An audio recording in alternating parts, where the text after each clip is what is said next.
वालेकुम सलाम। क्या कहेंगे आज के एहतजाज के हवाले से?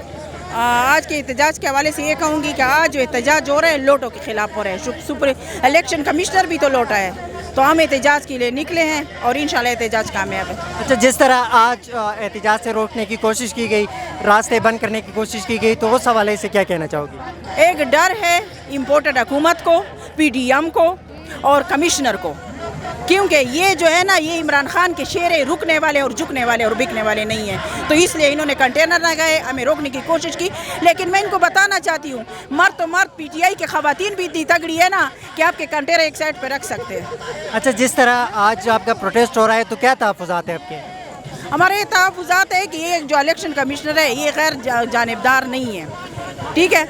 ये जो है ना लोटा है, ऐसे लोटों को घर भेजना चाहिए, क्योंकि जब तक आपका इलेक्शन कमिश्नर ठीक नहीं होगा तो आपका जो है ना मुस्तकबिल दाव पे है। अगर आज के प्रोटेस्ट का कोई असर नहीं होता तो अगला लाएमल जो है PTI का क्या हो सकता है? अगला लाएमल हमारे खान जो तय करेंगे हम वही करेंगे। खान के लिए क्या आप पैगाम देना चाहेंगे? खान तो एक ईमानदार लीडर है, अल्लाह ताला उनको मेरी भी ज़िंदगी अता करे।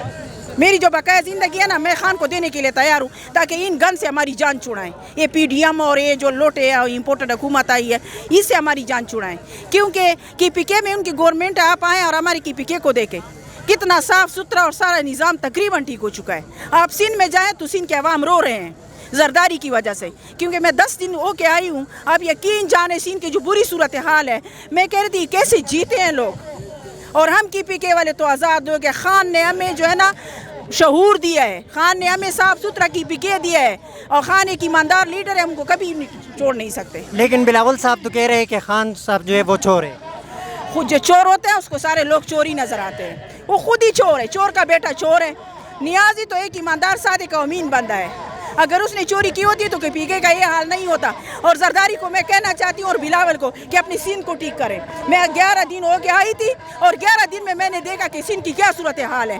वहाँ पानी सड़कों पे खड़ा है, बू नजर आ रही है, गंदगी के ढेरान है, कोई भी डिपार्टमेंट वहाँ साफ नहीं है। तो अपने सिंध को साफ करें, शर्म करें। हमारे खान के पीछे बातें करने से पहले अपने गरेबान में देखें।